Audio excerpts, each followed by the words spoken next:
हम लोग पार्लियामेंट पर संक्षिप्त चर्चा करने वाले हैं।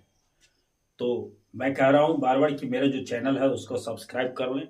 इसी तरह की जो जानकारी है मैं बार बार वीडियो रेगुलरली डालता रहूँगा ताकि आपको नोटिफिकेशन मिलता रहेगा। चलिए तो काम पे हम लोग काम पर चलते हैं। हमने आज जैसे कि अभी अभी अभी मैंने कहा कि पार्लियामेंट, तो पार्लियामेंट मतलब है संसद। तो हमारे संविधान में हमारे संविधान के भाग 5 में 79 से लेकर के अनुच्छेद 79 से लेकर के 122 मतलब 79 से लेकर के 122 आर्टिकल तक पार्लियामेंट के बारे में चर्चा की गई है। उसकी संपूर्ण व्याख्या की गई है। एक एक चीज को उसमें इसके संबंध में उल्लेख किया गया है कि कैसे इसका गठन होगा, कैसे किसका कार्य क्या होगा। इस सारी चीजें इसी भाग में पार्लियामेंट के बारे में, संसद के बारे में उल्लेख है। जैसा कि हमें पता है कि जो संसदीय व्यवस्था है वो कहां से लिया गया है। संसदीय व्यवस्था इंग्लैंड के संविधान से लिया गया है। और संसद का क्या काम होता है? संसद का काम होता है कानून का निर्माण करना। अब कानून का निर्माण करना संसद का क्या काम है? कानून का निर्माण करना। और कानून का जो निर्माण करेगा, तो अब है कि संसद के अंग कितने हैं, कौन कौन से जो संस्था है वो मिल करके संसद का निर्माण करते हैं। तो पहला है उसमें नंबर है वो आपको राष्ट्रपति का। राष्ट्रपति और राज्यसभा, काउंसिल ऑफ स्टेट्स और लोकसभा मतलब लोकसभा। ये जैसा कि हमें पता है कि राज्यसभा उसको उच्च सदन कहा जाता है। मतलब हमारे संविधान में दो सदन की व्यवस्था की गई है, दो सदनीय व्यवस्था है। एक सदन है राज्यसभा और दूसरा सदन है लोकसभा। राज्यसभा को काउंसिल ऑफ स्टेट्स कहा जाता है, मतलब यहाँ राज्यों का प्रतिनिधित्व होता है, और लोकसभा में लोगों का प्रतिनिधित्व होता है। इसलिए इसे लोकसभा को हाउस ऑफ कॉमन्स कहा गया है, हाउस ऑफ पीपल कहा गया है। और हाउस ऑफ पीपल जो होता है वो निम्न सदन होती है, और जो काउंसिल ऑफ स्टेट्स होता है, राज्यसभा होती है, वो उच्च सदन होती है। ये बात हमारी क्लियर हो गई। अब हमें है कि ये राष्ट्रपति, राज्यसभा और लोकसभा, ये तीनों मिलकर के संसद का निर्माण करते हैं। अगर इसमें से कोई अंग भी अनुपस्थित रहा तो वो संसद नहीं कहा जाएगा हमारे संविधान के अनुसार। बिना एक का संसद नहीं माना जाएगा। मतलब तीनों जो है एक गांठ की तरह बंधा हुआ है, और उसमें से किसी एक की अनुपस्थिति भी संसद नहीं मानी जाएगी। अब है हम जानते हैं कि कानून का निर्माण होता है। सबसे पहले हम जाने कि जो राष्ट्रपति होता है, ये हम बाद में इसको देखेंगे कि कानून कैसे बनता है। अब हमें पता है कि जो राष्ट्रपति है और राज्यसभा है और लोकसभा है, ये तीनों मिल करके क्या करता है? संसद का निर्माण करती है। और संसद का निर्माण होता है कानून बनाना। मतलब ये तीनों मिल करके कानून का निर्माण करता है। ये मुख्य काम है। अब हम चले सभी के बारे में एक एक करके हम लोग थोड़ी थोड़ी संक्षिप्त चर्चा कर लें। अब हम राष्ट्रपति के बारे में चर्चा करें तो हम क्या जानते हैं कि राष्ट्रपति जो होता है संवैधानिक प्रमुख होता है। हमारे देश का सर्वोच्च जो पद होता है वो राष्ट्रपति होता है, और मतलब राष्ट्र का पति, मतलब पूरे राष्ट्र का स्वामी यही राष्ट्रपति होता है। अब हमें चलें कि इसके लिए नियुक्ति होना जरूरी है। राष्ट्रपति की नियुक्ति होनी जरूरी है। तो नियुक्ति के लिए क्या चाहिए?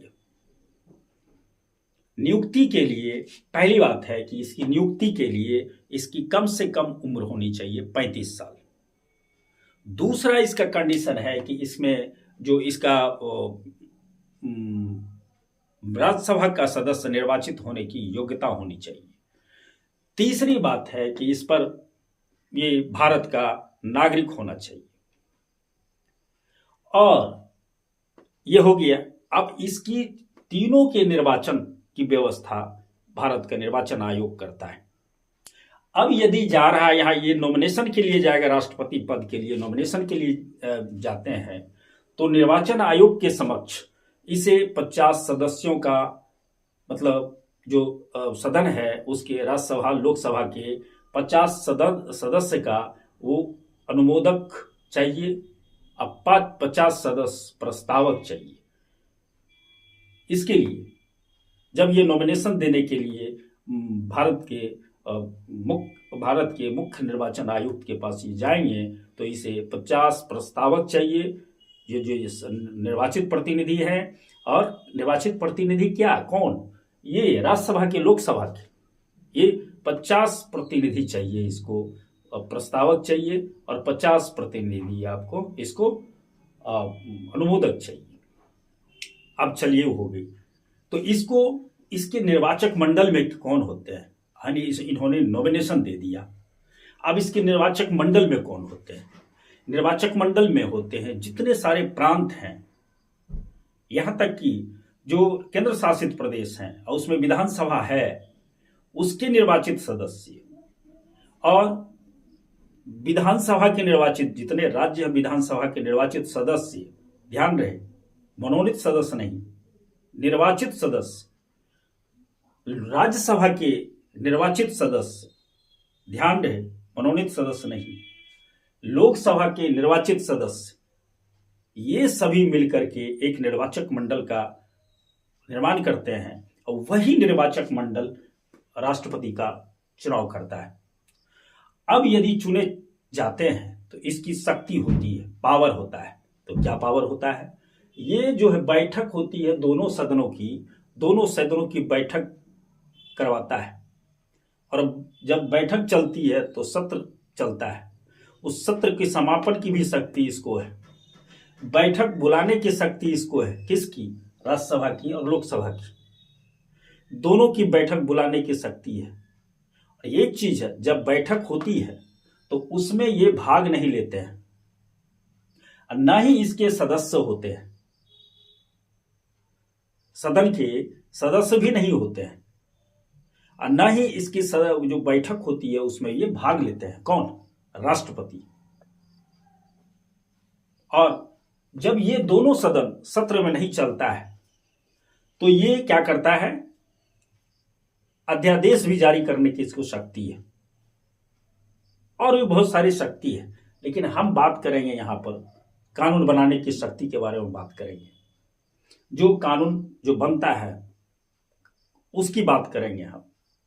तो अब हम चले कि अब ये सारा चीज जो शक्ति है, ध्यान देने वाली बात है, इस शक्ति का प्रयोग ये स्वविवेक से नहीं करता है, बल्कि इस पे एक कंडीशन लगा दिया गया कि प्रधानमंत्री की अध्यक्षता में जो मंत्री परिषद है, केंद्रीय मंत्री परिषद है, उसकी सलाह के अनुसार राष्ट्रपति काम करेगा। जितने सारे मैंने अभी अब काम आपको गिनाया, उन कामों को ये तब करेगा जब प्रधानमंत्री की अध्यक्षता में जो काउंसिल ऑफ मंत्री, केंद्रीय मंत्री परिषद है, वो इनको सलाह देगी। इसको लोकसभा को भी भंग करने की इसको शक्ति है, लेकिन राज्यसभा एक अस्थाई सदन है, इसका विघटन नहीं होता है, अस्थाई सदस्य है, इसका विघटन नहीं होता है। और राज्यसभा की बात है कि इसका जो नए सदस्य आते हैं इसमें निर्वाचित होते हैं, तो उसमें 6 साल के लिए होते हैं, लेकिन प्रत्येक 2 साल पर 1/3 सदस्य जो है सेवानिवृत्त होते जाते हैं। किसके? राज्यसभा के। और इसका जो वोटिंग सिस्टम, इसको जो वोटिंग किया जाता है, जो निर्वाचन होता है उसमें वोट करने की एक प्रणाली है, उसको कहते हैं एकल संक्रमणीय मत प्रणाली कहते हैं। जिस प्रणाली के तहत इसकी वोटिंग होती है, वोट दिया जाता है, मत दिया जाता है, उस मत का नाम है एकल संक्रमणीय मत प्रणाली, मतलब single transferable system, voting system के द्वारा जो राष्ट्रपति है, राज्यसभा के सदस्य हैं, वो चुने जाते हैं। अब हम करें बात कि राज्यसभा में अभी वर्तमान में कितने सदस्य हैं। वर्तमान में आपको 245 सदस्य हैं।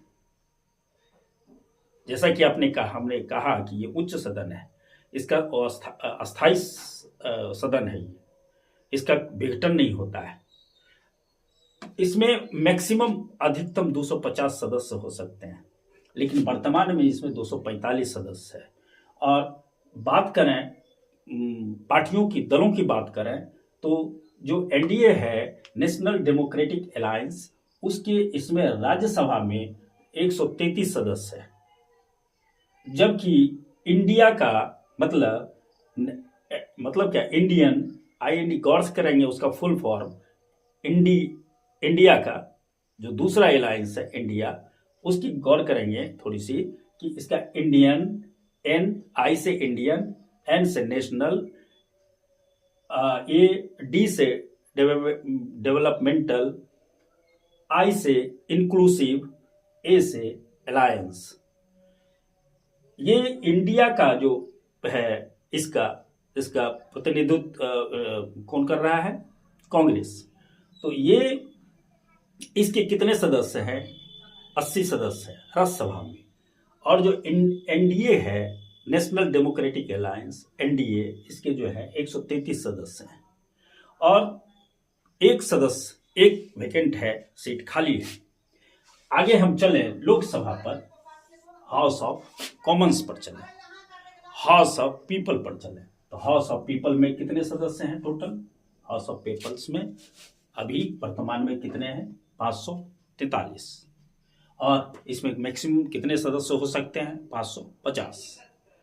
अब चलें इसमें दलीय स्थिति को देखें तो एनडीए को 293, इंडिया का 234, अदर का है इसमें 15, और जो खाली है वो 1 है। और इसमें जो लोकसभा का जो MP, जिसको कहते हैं मेंबर ऑफ पार्लियामेंट, उसका जो चुनाव होता है वो होता है फर्स्ट पास्ट द पास्ट, जो वोटिंग सिस्टम है उसके द्वारा होता है। फर्स्ट पास्ट द पास्ट जो वोटिंग सिस्टम है, उसका मतलब होता है कि जो बहुलता होती है उम्मीदवारों की, उसमें से जो पहली, जिसमें ज़्यादा वोटिंग होता है, इसका मतलब माना जाता है कि उसको प्रथम वरीयता दी गई है।